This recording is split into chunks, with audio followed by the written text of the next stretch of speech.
Ya, Bismillahirrahmanirrahim. Assalamualaikum warahmatullahi wabarakatuh.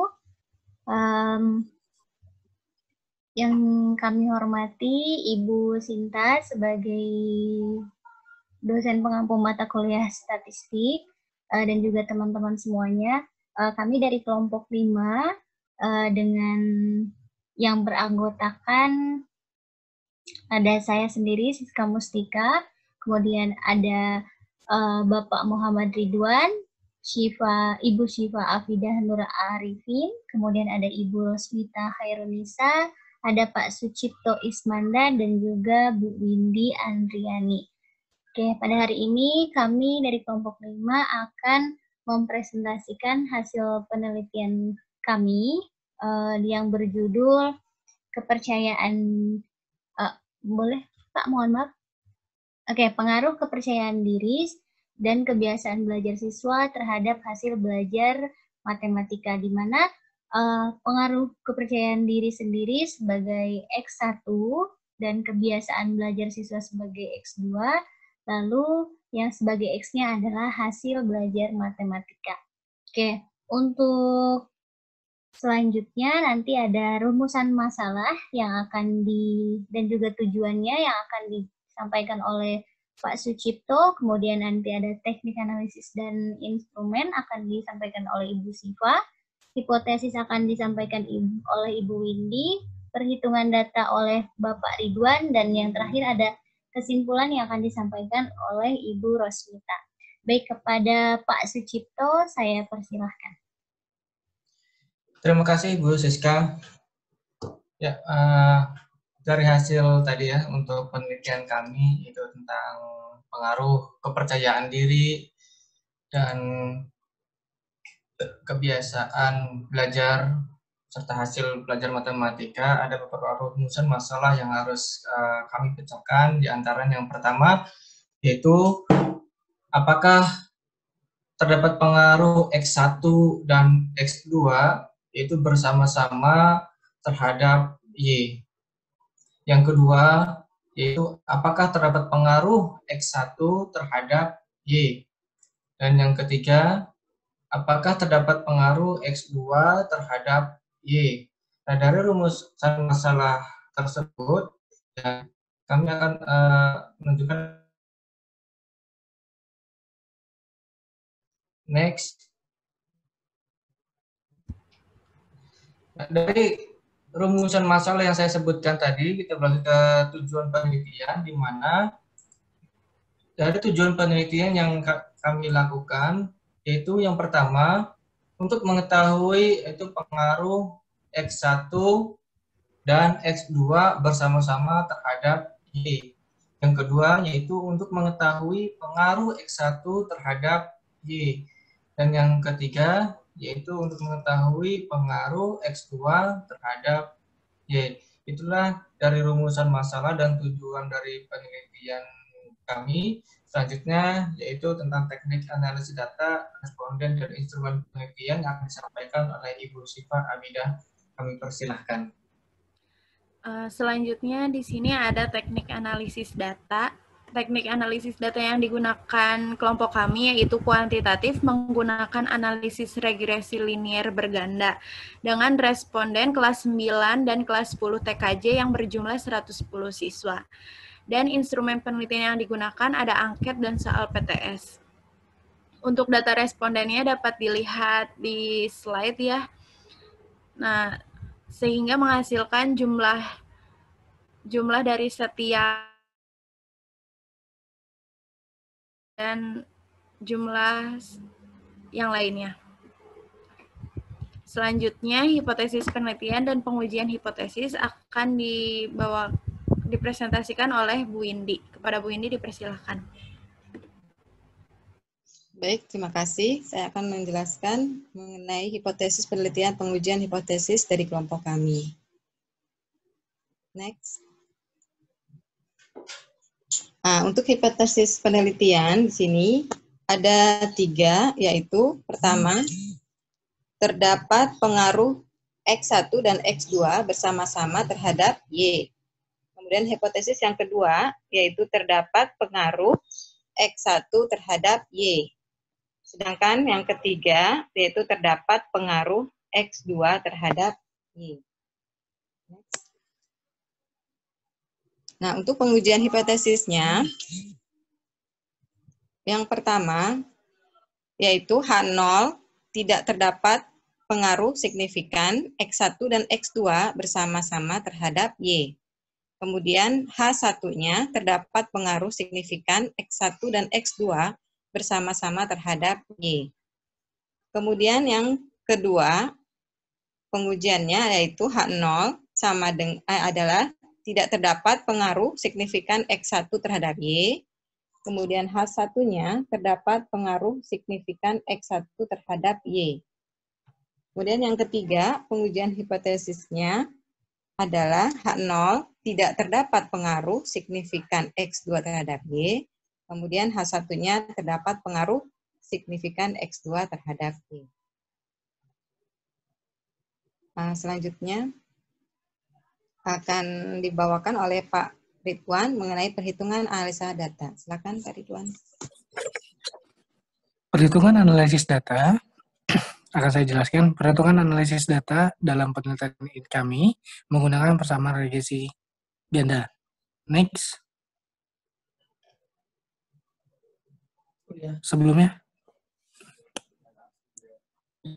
berdasarkan perhitungan di atas diperoleh sebagai data berikut. Konstansa sama dengan 54,22, nilai slope koefisien gandanya B1 0,2135, sehingga persamaan regresi ganda. Next.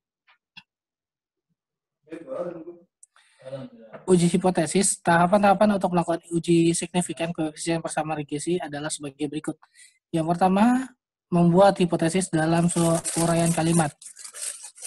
H0 tidak terdapat pengaruh yang signifikan secara simultan X1 dan X2 terhadap Y. H1 terdapat pengaruh yang signifikan secara simultan X1 dan X2 terhadap Y. Yang B, membuat hipotesis dalam bentuk model statistika. H0 B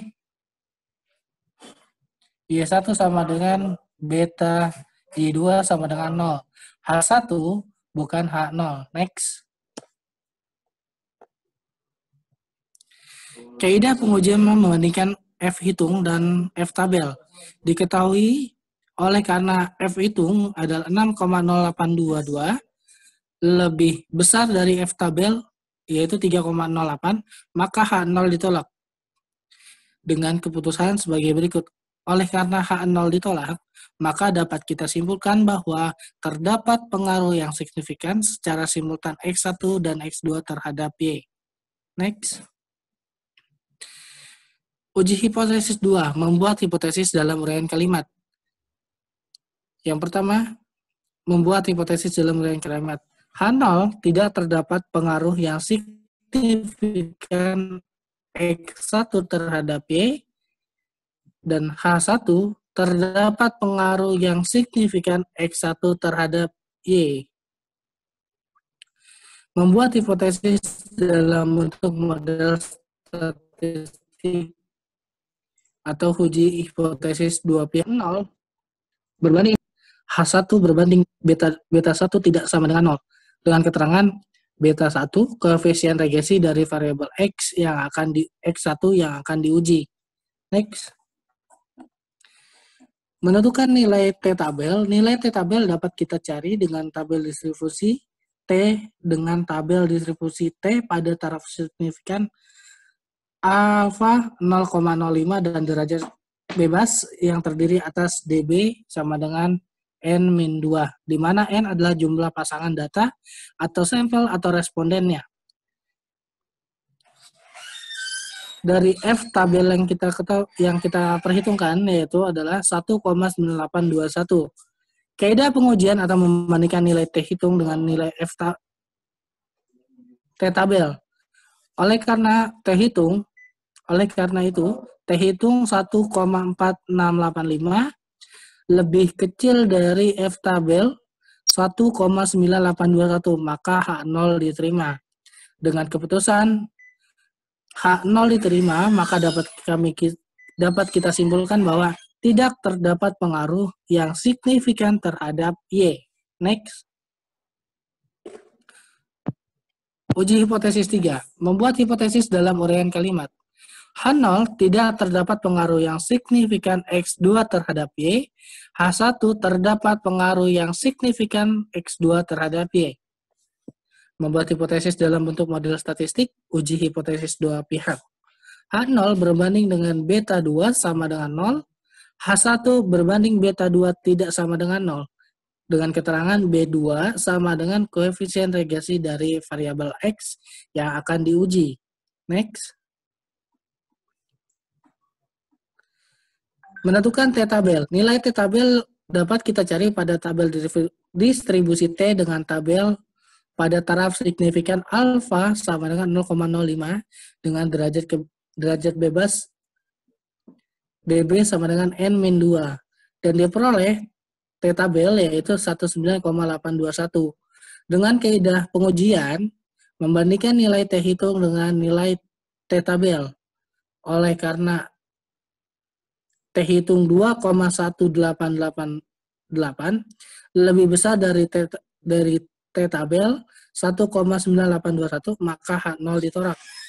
Dengan kesimpulan bahwa terdapat pengaruh yang signifikan X2 terhadap Y. Next. Selanjutnya, kesimpulan akan dijelaskan oleh Ibu Rosmita. Baik, terima kasih. Selanjutnya, di akhir dari pembahasan ini adalah kesimpulan dari judul yang kami teliti. Dari keseluruhan data yang sudah kami peroleh dan setelah diolah, ternyata terdapat pengaruh yang signifikan secara simultan dari X1 dan X2 terhadap Y. Juga tidak terdapat pengaruh signifikan dari X1 terhadap Y. Akan tetapi, terdapat pengaruh yang signifikan dari X2 terhadap Y. Dari keseluruhan ini, kesimpulannya, untuk X1, itu tidak ada pengaruhnya yang sangat besar ya terhadap hasil belajar matematika. Sementara yang X2-nya ada pengaruhnya yang sangat terlihat gitu. Dan kalau keduanya digabung, X1 dan X2, itu memiliki pengaruh yang sangat jelas. Ya. Seperti itu kesimpulannya dari penelitian dari kelompok kami. Sekian, saya kembalikan lagi kepada moderator. Baik, terima kasih Bapak Ibu yang sudah presentasi. Sekian presentasi dari kelompok 5. Kurang dan lebihnya kami mohon maaf. Masih banyak kekurangan. Kami mohon bantuan koreksinya dari Ibu Sinta, Ibu dosen selaku Ibu dosen dari mata kuliah statistika. Mungkin sekian, akhirul kalam. Assalamualaikum warahmatullahi wabarakatuh.